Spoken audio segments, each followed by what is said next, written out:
तनाव कैसे काम करता है आज हम जानेंगे इकिगाई के साथ। सिर्फ आधा घंटा पढ़ेंगे और जो भी समझ आएगा मैं आपको बताऊंगा लाइव।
देखो, तनाव कैसे काम करता है तो यहाँ पर लिखा गया है कि हमारे शरीर को समस्या के संकेत हमेशा ही मिलते रहते हैं और प्रतिक्रिया के तौर पर शरीर में, ठीक है, और प्रतिक्रिया के तौर पर शरीर में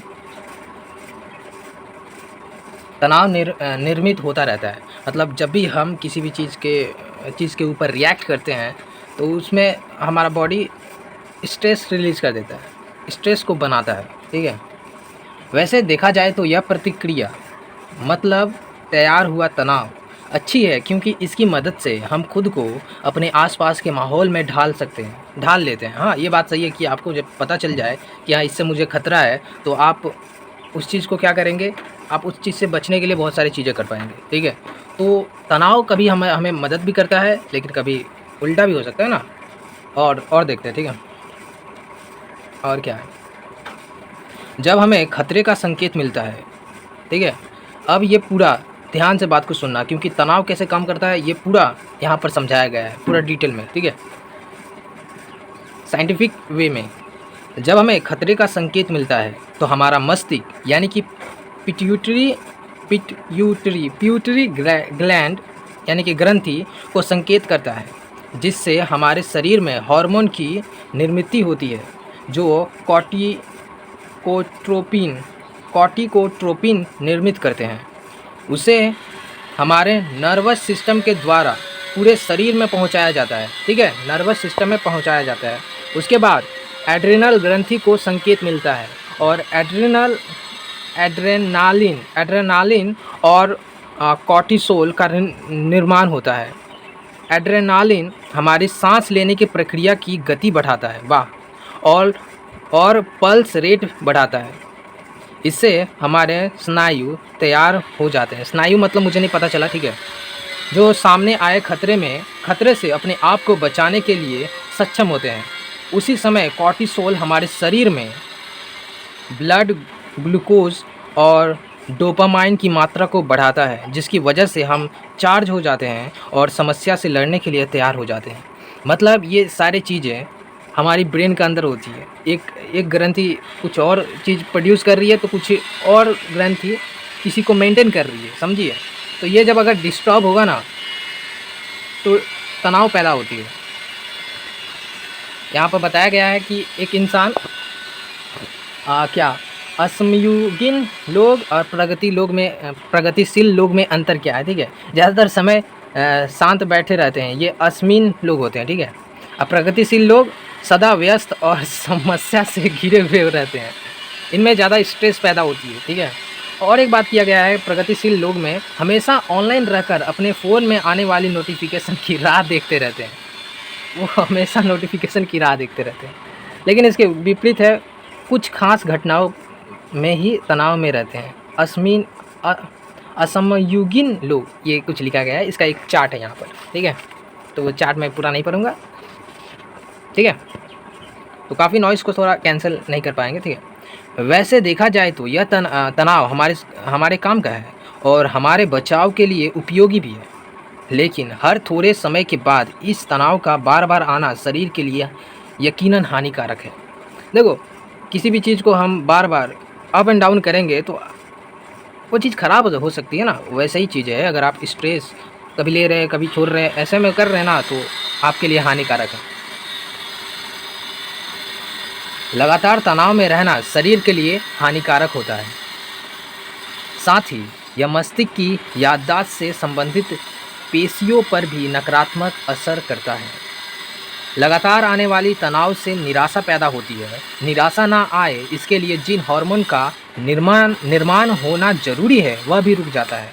इसकी वजह से बाकी परिणाम भी देखने को मिलते हैं, जैसे कि चिड़चिड़ाहट, नींद न आना, चिंता और उच्च रक्तचाप।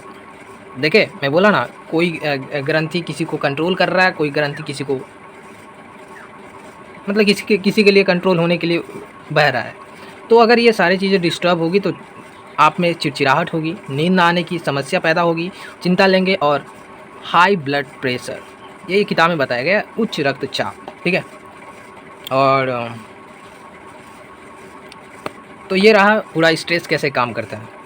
अब बात करेंगे स्ट्रेस को कैसे कम किया जा सके, ठीक है। स्ट्रेस को कम कर सकते हैं, ओवरकम कर सकते हैं, ये भी बता दे रहा हूँ फटफट। देखिए तनाव कम करने के लिए माइंडफुलनेस यानी कि सहज रहे, ऐसा लोग कहते हैं। क्यों?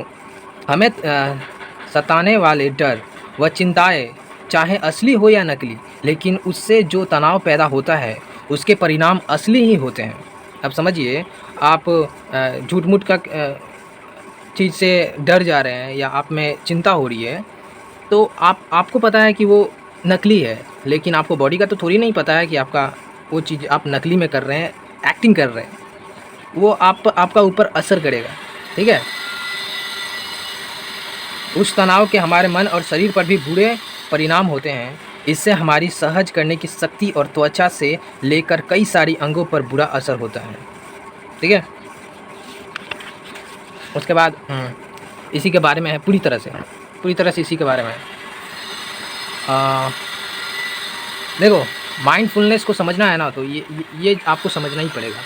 यहाँ पर लिखा गया है, बीमारी से शस्त्र और तनावग्रस्त रॉबर्टो अल्सीवार, ये कोई इंसान है जो खुद आगे चलकर माइंडफुलनेस के सर्टिफाइड इंस्ट्रक्टर बने, मतलब ये लोगों को सिखाते हैं, ठीक है। और इनका जीवन इसी की मिसाल है। इसके लिए उन्होंने अपनी व्यस्त जीवन शैली को त्याग दिया। वह कहते हैं, हमें विचारों पर विचार करने की आदत लग चुकी है, जिसकी वजह से हम एक चक्रव्यूह में अटके हुए हैं। हमें इस चक्रव्यूह से बाहर आने की कला सीखनी है, ठीक है। हम ऐसे कई सारे लोगों को जानते हैं जो फ़ोन पर बात करते वक्त या टीवी देखते वक्त नाश्ता करते हैं, और अगर हम उनसे पूछे कि आपने अभी जो ऑमलेट खाया उसमें प्याज था क्या, तो वे जवाब नहीं दे पाते हैं, क्योंकि वो बिजी है ना भाई, वो चीज़ को ध्यान से देखे ही नहीं, तो ये बोल रहे हैं वो चीज़ है। और एक चीज़ यहाँ पर लिखा गया है, सहजता की अवस्था तक पहुँचने का एक मार्ग है।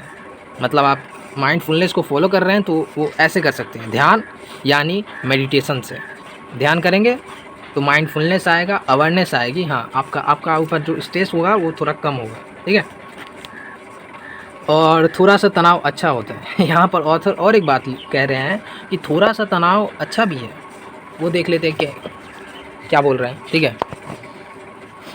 बोल रहे हैं, doctor Harvard S Friedman university of California में मनोविज्ञान के प्रोफेसर हैं। उन्होंने 20 साल तनाव पर काम किया और यह जानने की कोशिश की कि उसका मानवीय जीवन पर क्या असर होता है। वे इस निष्कर्ष पर पहुंचे कि जो लोग कुछ हद तक तनाव में रहते हैं वे सामने आई समस्याओं से लड़ने के लिए तन मन से ताकत लगाते हैं। ये लोग ज़्यादा आरामदायी और सुस्त जीवन जीने वाले लोगों से ज़्यादा स्वस्थ रहते हैं और ज़्यादा जीते हैं। इससे यह साबित हुआ कि नियंत्रित मात्रा में तनाव में रहने वाले लोगों पर तनाव का सकारात्मक परिणाम होता है। वे लोग ज़्यादा आनंदित जीवन जीते हैं, अच्छी आदतें बनाते हैं, ठीक है। और ये जो चीज़ जाना मैं भी दंग हूँ, हैरान हूँ। यहाँ पर लिखा गया है कि बैठे रहना उम्र बढ़ने की वजह बन सकती है। आप अगर बैठे रहते हैं तो आपकी उम्र बढ़ सकती है। इंटरेस्टिंग है। देखो, पश्चिमी देशों में हर जगह एक जगह पर बैठकर काम करने की संस्कृति बढ़ती जा रही है। इससे उच्च रक्तचाप और मोटापा जैसी बीमारियों को आमंत्रित किया जाता है, साथ ही उनकी उम्र पर भी इसका असर होता है। बोला ना, हाई ब्लड प्रेशर, यानी कि टेंशन ये क्रिएट कर रहा है ना किसी भी चीज़ को, ये हाई ब्लड प्रेशर है, इसको मेंटेन करने के लिए आपका बॉडी बहुत सारी केमिकल रिएक्शन करता है, ठीक है। तो यही बोला जा रहा है कि आपको कम करना पड़ेगा, क्योंकि उम्र बढ़ सकती है। ज़्यादा समय बैठकर काम करने से मांसपेशियाँ कमज़ोर हो जाती है। ये तो बात सही है कि अगर आप बैठे रहेंगे तो आपका पैर में दम ही नहीं होगा, राइट। और इससे सांस लेने की प्रक्रिया भी धीमी होने लगती है। और एक जगह बैठे रहने से हाइपरटेंशन, बदहजमी, हृदय रोग और हड्डियों का कमज़ोर होना, ऐसी तकलीफ़ शुरू हो जाती है। मतलब ये सारी प्रॉब्लमें क्रिएट होने लग जाती है, और वो होती है आपके साथ अगर आप एक जगह बैठे रहेंगे तो। ये सिर्फ बड़ों में ही नहीं, बड़ों तक ही सीमित नहीं है, ये छोटे बच्चे को भी हो सकती है। बच्चों में काफ़ी कम उम्र में मोटापा जैसी बीमारियां देखने को मिलती है, जिससे मोटापा हुआ उससे और रिलेटेड बीमारी उसको लग सकती है। इसीलिए बोला जाता है कि हाँ, छोटे से ही आपको स्पोर्ट्स या एक्टिविटीज़ करनी चाहिए। और यहाँ पर एक चीज़ लिखा गया है कि आप कैसे इसे अच्छी तरह से कर सकते हैं, ठीक है। ऑफिस जाते समय पैदल जाएं। आई नो, आप कह सकते हैं कि क्यों मैं जाऊँ पैदल, ठीक है, लेट हो जाएगा। हाँ, तो यहाँ पर बोला जा रहा है कि आप कुछ समय के लिए पैदल घूम सकते हैं, पैदल जा सकते हैं, ठीक है। कम से कम 20 मिनट पैदल चले। लिफ्ट उफ्ट के बारे में कहा गया है। जंक फूड की जगह आप फल खाएं, सही मात्रा में नींद लें, ठीक है। और बहुत सारी चीज़ें यहाँ पर बताया गया है जो मैं ऊपर बता रहा हूँ, ठीक है, क्योंकि ज़्यादा टाइम आपका नहीं, क्योंकि आज जो पढ़ा वो थोड़ा सा ज़्यादा लॉन्ग हो गया, ठीक है। स्वस्थ रहने का राज यहाँ पर लिखा गया है, स्वस्थ रहने का राज। ये वाला देख लेते हैं फटफट। हम शरीर और मन दोनों स्तरों पर बड़े हो रहे हैं, लेकिन लोगों की उम्र पहचानने का सबसे आसान तरीका है उनकी त्वचा। हमारे शरीर के अंदर जो बदलाव होते हैं वे त्वचा पर स्पष्ट दिखते हैं। मतलब हमारा स्किन है, ये स्किन आपको बता सकता है कि वो इंसान का उम्र कितना है। इसलिए कहा जाता है जो मॉडलिंग करते हैं, मॉडलिंग या फैशन, वे लोग जब भी मॉडलिंग होता है तो एक रात अच्छी तरह से नींद लेते हैं, जिससे उनको उनकी जो झुर्रियाँ होती है वो थोड़ा कम दिखती है, ठीक है। इसमें लिखा गया है वो चीज़ें। विज्ञान ने यह साबित किया है कि युवा रहने के लिए सबसे प्रभावी साधन है नींद, अच्छी नींद। जब हम नींद में होते हैं तो हमारे शरीर में मेलाटोनिन हार्मोन्स तैयार होते हैं, जिससे हम युवा दिखने लगते हैं। मेलाटोनिन, ठीक है। मेलाटोनिन का फ़ायदा हमारे बॉडी में क्या असर होती है ये यहाँ पर लिखा गया है।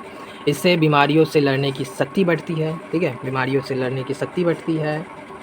कैंसर से लड़ने के लिए ज़रूरी घटकों की निर्मित होती है। कुदरती इंसुलिन को निर्मित करती है, इंसुलिन को। अल्जाइमर जैसी बीमारियों की आशंका कम होती है अगर आप में मेलाटोनिन की मात्रा अच्छा है तो। हृदय रोग भी, ठीक है।